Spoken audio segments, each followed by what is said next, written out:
O Senhor esteja convosco. Ele está no meio de nós. Proclamação do Evangelho de Jesus Cristo segundo Mateus. Glória a vós, Senhor.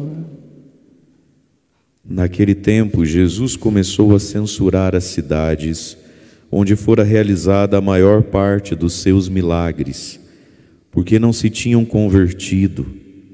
Ai de ti, Corazim, ai de ti, Betsaida, porque se os milagres que se realizaram no meio de vós tivessem sido feitos em Tiro ou Sidônia, há muito tempo elas teriam feito penitência, vestindo-se de cilício e cobrindo-se de cinza. Pois bem, eu vos digo, no dia do julgamento, Tiro e Sidônia serão tratadas com menos dureza do que vós. E tu, Cafarnaum, acaso serás erguida até o céu?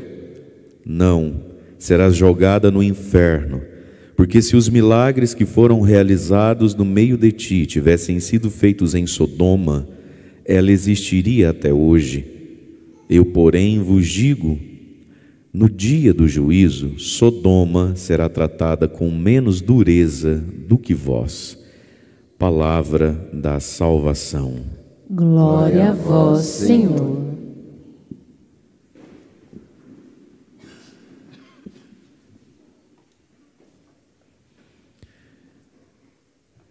Vocês são de onde? Que eu estou vendo que não são daqui.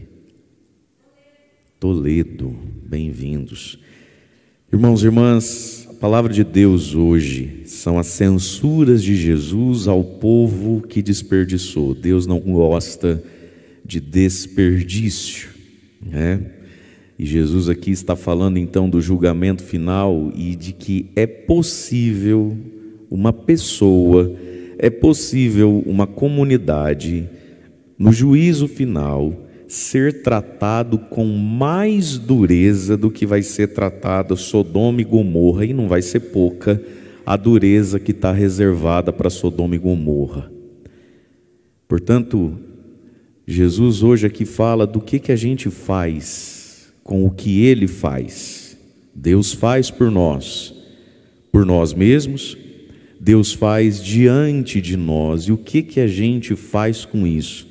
Mas antes de entrar propriamente no Evangelho, a primeira leitura de hoje, ela é muito bonita, porque muitas vezes o que nos impede, nos atrasa e nos atrapalha a nossa conversão, em muitas situações da vida, a gente às vezes não consegue dar um passo em direção a Deus ou de volta para Deus, por causa do nosso medo. E a primeira leitura então do profeta Isaías está narrando o tempo de Acaz, né, quando a Síria tenta invadir a terra do povo. Então a palavra vem: procure estar calmo, porque o rei Acaz, né,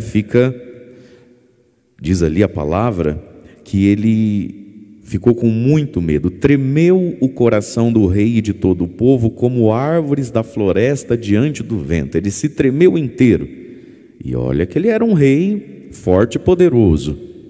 Então talvez pela primeira vez na vida Acaz se viu diante de um desafio muito maior do que ele e da iminência da própria morte.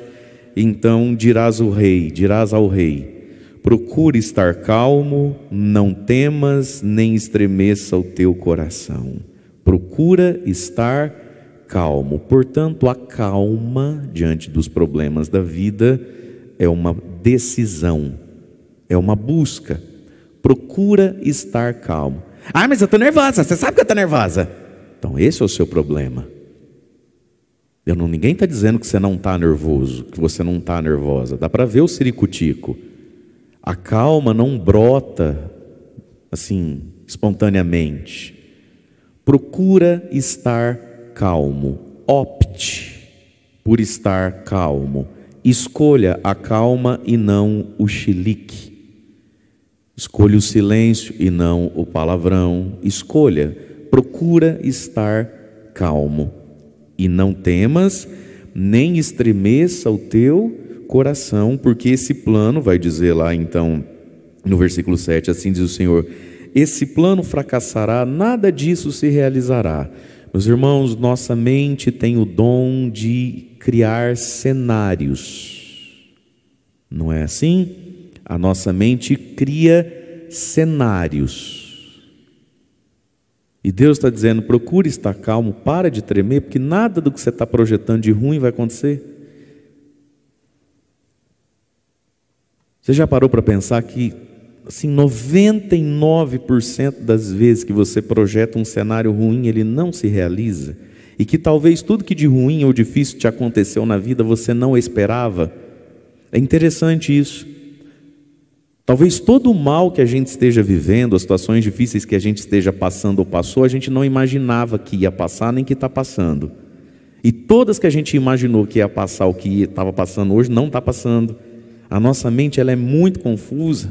Os nossos afetos nos põem de ponta cabeça e Deus está dizendo para você, escolha ser calmo diante de quem, e dos desafios todos, das guerras todas que você tem na vida. Procura a calma. Quem disse que vai se realizar as coisas que você está prevendo? E aí, termina a leitura dizendo assim, ele vai dizendo tudo que vai acontecer, que não vai ser assim, aí Deus diz assim, de resto, ou seja, não adianta explicar tudo, eu preciso que você confie, de resto, se não confiardes, não podereis manter-vos firmes. Nossa firmeza não vem das nossas circunstâncias. Nossa firmeza vem de confiar em Deus, na bondade, na providência e no saber de Deus. Às vezes o chão que está debaixo de nós não é muito firme. Mas, meus irmãos, quem não confia em Deus não permanece firme. Quem não confia em Deus consegue se atolar no nada. Quem não confia em Deus se afoga num copo que nem está cheio. Se não confiardes, a desconfiança, a falta de confiança e o medo tira da gente a firmeza psicológica, espiritual, a firmeza física. O medo ele cansa o corpo. Pense aí uma experiência que você tenha vivido de muito medo. De muito medo, de um tempo de medo. O corpo não aguenta ficar sentindo medo. Nem o corpo, nem os músculos da gente aguenta. Não é assim? Às vezes você foi num médico fazer uma consulta para ver o resultado. Foi num dentista arrancar o dente do juízo. Você sai de lá, parece que um caminhão passou em cima de você. O medo destroça o músculo, o nervo da gente, o corpo. Ele arrebenta a gente por inteiro. Olha o que Deus está dizendo, de resto... Porque não dá para ficar explicando tudo. Se você não confiar, você não vai poder se manter firme. E aí o Salmo que completa essa leitura vai dizer, o Senhor estabelece sua cidade para sempre. Qual é a palavra importante aqui? Diga comigo, estabelecer. Fala, estabelecer. O Senhor estabelece. Estabelecer, ou seja, ele coloca e aquilo fica. Aquilo fica. Estabelecer é firmar algo que vai ficar. O Senhor estabelece, Deus faz coisas que vão ficarem estabelecidas. Sua cidade, diz aqui, está falando do reino, a cidade é a igreja. A cidade, por que não cada um de nós? O Senhor quer nos estabelecer para sempre. Na paz, na calma, na santidade, na graça, estar estabelecido, estar seguro para sempre. E aí então vem o Evangelho, que não vai falar nem de medo, nem de confiança. O Evangelho, engraçado, né? Deus bate e assopra e bate. A primeira leitura é quase que uma autoajuda, né? Não temas, não tenha medo, Deus é maior, Deus é amor. Tá, agora vamos pegar a chinela. Naquele tempo, Jesus então começou a censurar, puxar a orelha, dar tapa na cara, dar chinelada na bunda, que é para ver se acorda, trem. Quem é que Jesus começou a censurar, pegar pesado e falar de inferno? As cidades onde fora realizada a maior parte dos seus milagres, porque não se tinham convertido. Olha que interessante, Jesus administrava o seu próprio tempo. Ele ficou mais tempo aqui do que ali, menos aqui do que lá. Ele administrava o tempo dele. Onde é que ele ia ficar, onde é que ele não ia ficar. E aí Jesus, depois de um bom tempo já de missão, Acho que sentou para fazer balanço. Falou: eu acho que eu investi errado. Eu acho que eu escolhi a cidade errada. Eu acho que eu joguei a semente no alqueire errado. Porque não se tinham convertido. Agora preste atenção nisso aqui, porque é muito importante. Quem está acordado, diga eu e ergue a mão. Só eu não basta. Força, um pouquinho mais. Isso. Ele está censurando uma cidade inteira, porque eles não tinham se convertido, amém? Pergunta, ele fez um milagre para cada um que estava na cidade? O que você acha? Sim ou não? Não. Ele curou um cego, um aleijado. Jesus fez talvez meia dúzia, 10, 15 milagres ali em Corazim e Betsaida, não é isso? Ai de ti, Corazim, ai de ti, Betsaida, porque vocês não se converteram. Ué, mas ele não fez um milagre. Aí ele vai dizer, porque se os milagres, e aqui está,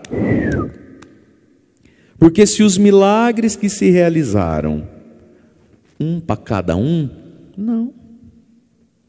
não precisa um para cada um, e nem precisa o seu milagre acontecer.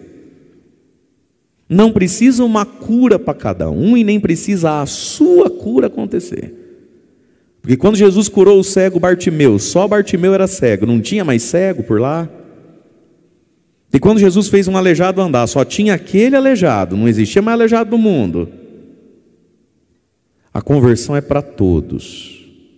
Para quem recebe e para quem não recebe. Porque se os milagres que se realizaram no meio aí de vocês, ou seja, os milagres que talvez você não recebeu, os milagres que você viu, a cura que você não recebeu, a cura que você viu, nós vemos o agir de Deus na vida dos outros, na vida da comunidade. Deus, quando faz para um, está fazendo para todos. Deus, quando dá a visão para um cego, está dando a todos um chamado, uma possibilidade, um auxílio, um empurrão para a conversão, para a mudança de mentalidade e de coração e de comportamento. E olha o que Jesus está dizendo: ai de ti, porque se os milagres que eu fiz no meio de vocês tivessem sido feitos em Tiro e Sidônia, e eles falavam mal de Tiro e Sidônia, Deus me livre, se eu tivesse feito o que eu fiz aqui, se eu tivesse feito lá, há muito tempo elas teriam feito penitência, se vestindo de cilício, cobrindo-se de cinza. Pois bem, eu vos digo, no juízo final, no dia que Deus abrir o livro e começar a chamar um por um, Tiro e Sidônia serão tratadas com menos dureza do que vocês. Ou seja, vocês vão ser tratados com mais dureza. E veja, é muita a dureza que está guardada para Tiro e Sidônia. Não é pouca dureza que Tiro e Sidônia vai enfrentar. Agora, o que é esse Tiro e Sidônia aqui? É a cidade que a gente tem preconceito, é o grupo de pessoas que a gente desconsidera. Tiro e Sidônia é aquela pessoa que a gente tem pavor, não quer nem pintado de ouro. E Jesus está dizendo: olha, se aquela pessoa tivesse vivido o que você viveu, recebido o que você recebeu e testemunhado o que você testemunha, eu acho que ela tinha dado mais fruto que você, o fruto da conversão. E irmãos e irmãs, talvez como nunca a gente tem um exemplo muito claro para isso aqui: Covid e pandemia. A gente saiu de quase 2 anos de um verdadeiro inferno, de dor e sofrimento. Foi ou não foi? Meu Deus do céu. Ainda tem alguns casos de Covid por aqui e por ali, mas graças a Deus, sobretudo quem tomou a vacina, está mais seguro. Você quase não escuta mais falar que alguém está numa UTI ou morrendo. Um ou outro caso ainda tem. Mas a gente teve um estado de pandemia. Foi ou não foi? Foi pegando, e quanta gente morreu. Ou da doença, ou do que ela agravava, enfim. Mas foi uma coisa muito triste. Muito triste. Ninguém passou em branco nessa pandemia. Porque ou você teve e quase foi, ou alguém muito próximo experimentou isso, ou alguém próximo, não tão próximo, mas do nosso coração faleceu. Família que passou em branco com essa história, que falou, não, teve. Então vamos lá. A pandemia passou. Cadê a conversão? Lembra quando fechou tudo? Muitas pessoas falavam assim, não, você vai ver quando de novo, meu Deus do céu, não vai dar para quem quer. As igrejas vão lotar acampamento, o senhor vai ver, padre, vai ter 700 para fazer acampamento. Não, quando abrir você vai ver. Nossa, o povo vai estar Bom, eu nunca acreditei, mas nem remotamente nisso. Respeitava os iludidos, que vocês são tudo muito mais santo do que eu, né? Eu sou gato escaldado, então eu deixo, não, vai ser sim, filho, vai. Cadê a conversão da pandemia? Cadê? Vamos lá. Pensando dois aspectos aqui. Cadê a conversão de quem testemunhou pessoas morrendo e morreram? Cadê a conversão de quem testemunhou a cura de gente que não curou? Porque foi muito assim, não foi? Idosa, obesa e diabética, entubou, está viva. No baile da terceira idade, mas vivíssima.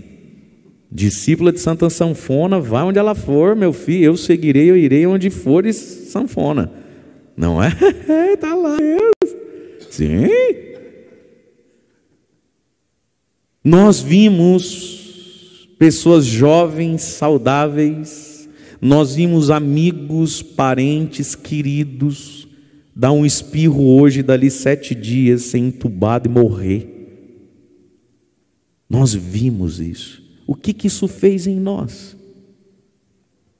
Como nós vimos, pessoas que tinham tudo para morrer, estava para morrer, ia morrer, 48 do segundo tempo, Jesus misericordioso apitou, chamou o VAR, reviu o lance, está vivo. O que isso causou em nós?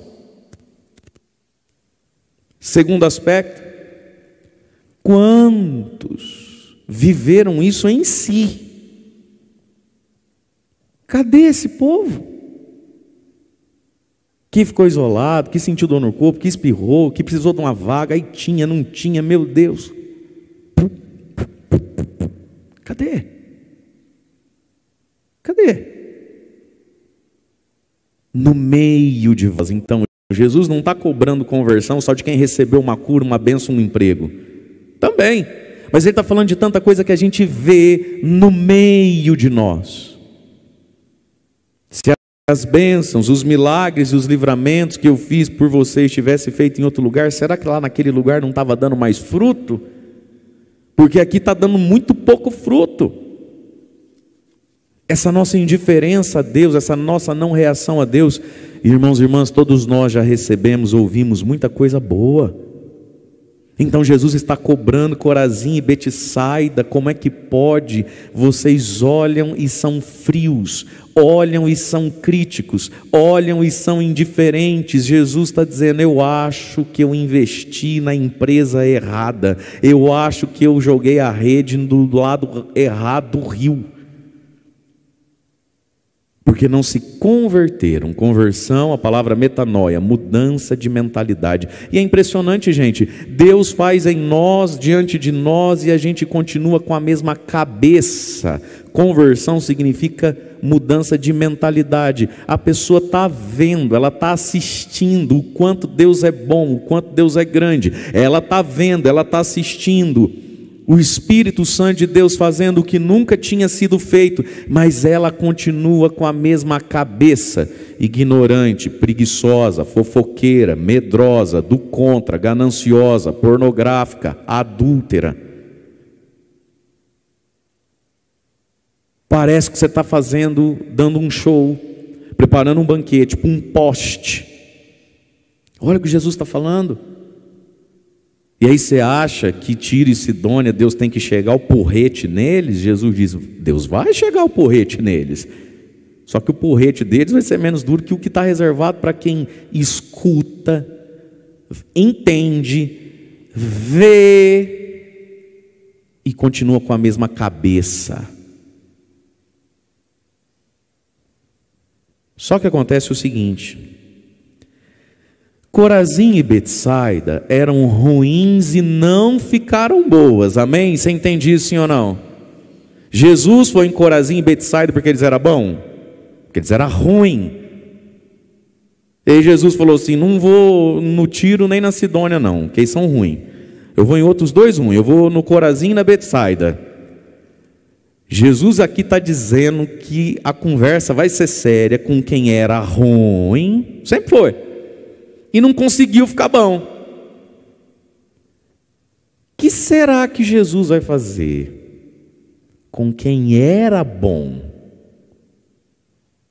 e conseguiu ficar ruim? Está entendendo o raciocínio? Tenta sentar direito, tenta não dormir, porque isso aqui é para nós. Quando Jesus foi em Corazim e Betsaida, não tinha ninguém bom ali. Ele passou por lá e meia dúzia ficou bom, a maioria continuou ruim. E ele está dizendo que a chinela vai cantar e vai tudo queimar no inferno. Consegue entender isso? Jesus está dizendo: se você é ruim, nasceu ruim, viveu ruim, mas passou por Jesus, Jesus passou por você, e tu não reage, filho, vai ser pior que Sodoma e Gomorra. E o que será então que vai ser de quem hoje é ruim, mas não porque sempre foi ruim e não conseguiu ficar bom, de quem hoje é ruim e era bom? Porque, meu irmão, minha irmã, a maioria de nós nunca foi Corazim ou Betsaida. A maioria de nós nunca foi Cafarnaum. Quantos de nós fomos bons por muito tempo e hoje é que nos tornamos maus? Parece que o Evangelho fez o efeito contrário, né? Parece que deu efeito colateral. Não é aqueles remédios que a pessoa toma para curar uma coisa, ela fica inchada igual um sapo, descasca, dá diarreia, bateção no peito, quase morre, quase infarto, né? Efeito colateral. Parece que Jesus está fazendo efeito colateral na vida das pessoas. Pessoas que não são convertidas e nunca foram, mas tem gente que já foi convertida um dia. Que foi o que te aconteceu? Como pode isso, minha gente? Como pode isso? Esse é o maior mistério da vida. Pessoas que eram boas, ou mais ou menos, ficaram boas, porque receberam um toque de Deus, da graça, e hoje são pagãs nos costumes, na prática da vida são pagãos. Porque eu não tive berço. Mas e quem teve? E quantos tiveram? Porque meu pai e minha mãe nunca... Hoje é assim, você pega um jovem, 2, 3 jovens, vamos ouvir a história deles, a confissão deles, os pecados deles. Aí vem o primeiro lá, conta umas histórias que até o diabo duvida, eles estão dando aula para o capeta. Aí você aperta um pouco: não sei quem é meu pai, minha mãe era doida, fui criado por uma avó que era brava, que era doente, aí a gente era pobre, que não sei o quê, aí a vizinha levava a gente na macumba, batia os tambores, jogava ópera. Hoje ele faz tudo errado na vida dele. Do lado você vai ouvir a mesma história, de diferentes cores, mesma história. O pai e a mãe vivem na igreja, foi coroinha, fez acampamento, foi auxiliar de catequese. Mas você fala: uai, parece que no fim é todo mundo igual? Parece que no fundo vai terminar todo mundo igual, e Jesus está dizendo: ai de ti. E aqui está, irmãos e irmãs, se o que Cristo fez por nós, diante de nós, tivesse sido feito em outra cidade, tinha dado mais ou menos resultado. Em outra família, tinha dado mais ou menos resultado. Em outra pessoa, tinha dado mais ou menos resultado. Se o tubo que Jesus foi lá e tirou, na misericórdia dele, da boca daquela pessoa, ele tivesse tirado do que morreu, tivesse invertido o livramento, tinha dado mais ou menos resultado. Entende?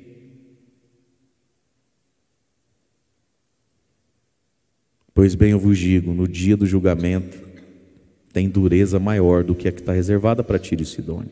E tu, Cafarnaum? Cafarnaum piorou. Quem é Cafarnaum? O que é Cafarnaum?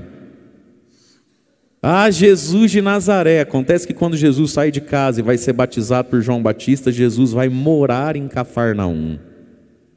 Cafarnaum foi a cidade onde Jesus foi morar. Ele não é de Cafarnaum, mas ele mora em Cafarnaum. O Espírito Santo leva ele lá. E lá em Cafarnaum, então, ele fez a maioria esmagadora das suas pregações. A Bíblia registra pregações de Jesus em todo lugar, porque é o movimento da vida de Jesus. Mas ele ficava dias em Cafarnaum. Ele estacionava lá. Lá era a casa dele. E foi então em Cafarnaum que Jesus fez muitas curas e milagres também. Muitas. A grande maioria delas nem está registrada. Os evangelistas colocam as coisas que vão acontecendo ao longo do caminho, na cidade que ele nunca foi, aqueles grandes momentos. Mas Jesus morou em Cafarnaum. E aí olha o que Jesus diz: e tu, Cafarnaum, acaso serás erguida até o céu? Vocês estão achando? Não, será jogada no inferno. Jesus está dizendo: caramba, eu morei aqui. Eu fiquei aqui muito mais do que fiquei lá. Derramei aqui muito mais do que derramo lá. E aí veja, Cafarnaum, vocês estão achando que vocês vão ser erguidos até o céu por quê? Porque a gente tem Jesus. O que adianta você ter um Jesus se o resto do time não joga nada? É igual o time de futebol, né? Por exemplo, você para e pensa. Eu estava pensando.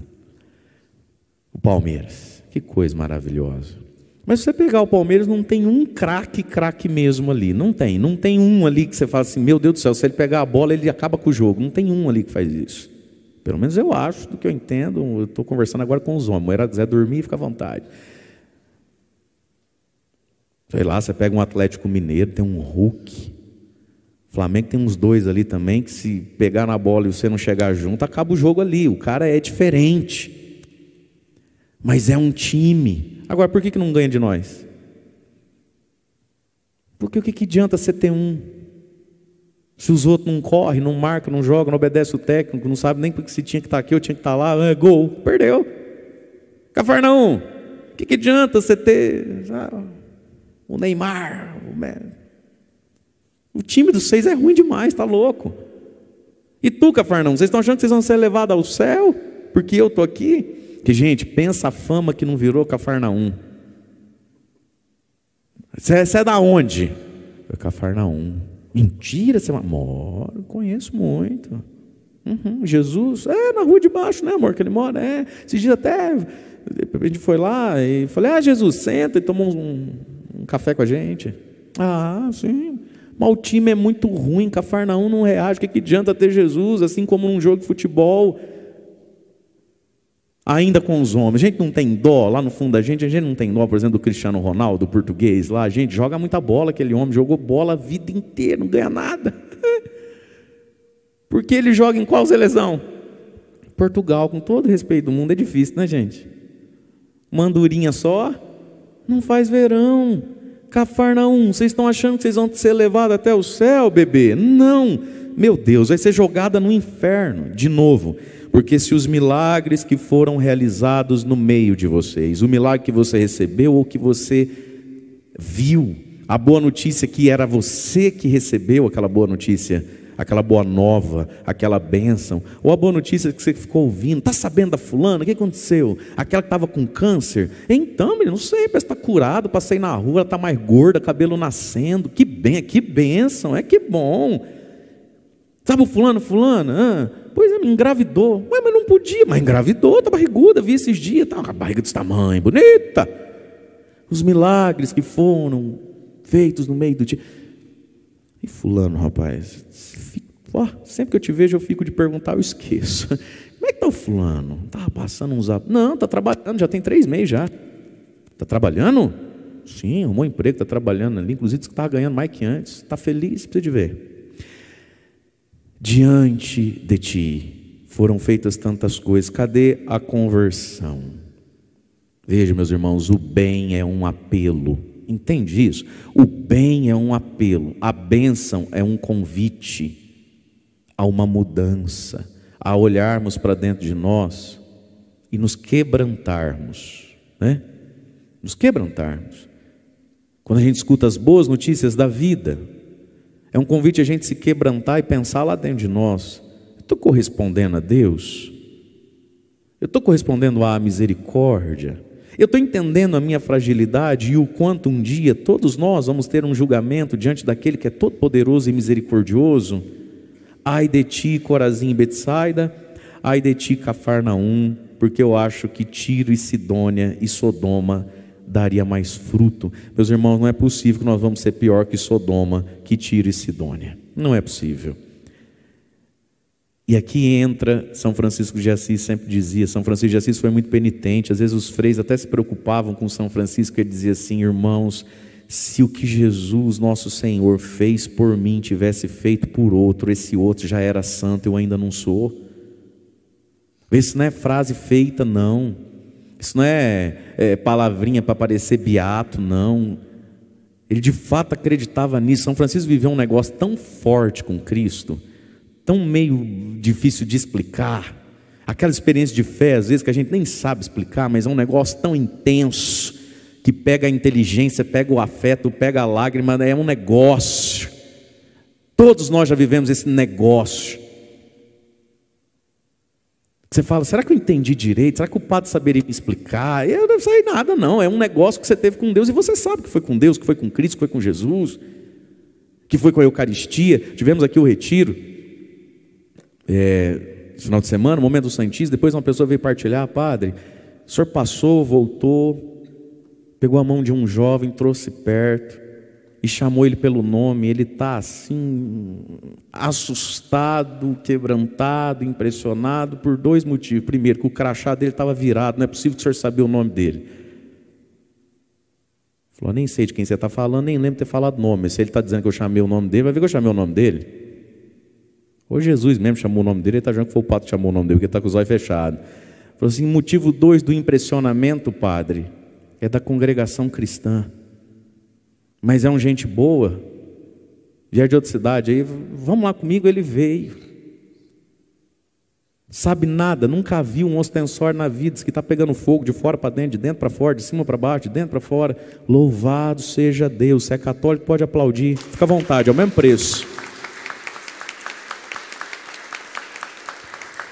Coisas assim já nos aconteceram. Coisas assim já nos aconteceram.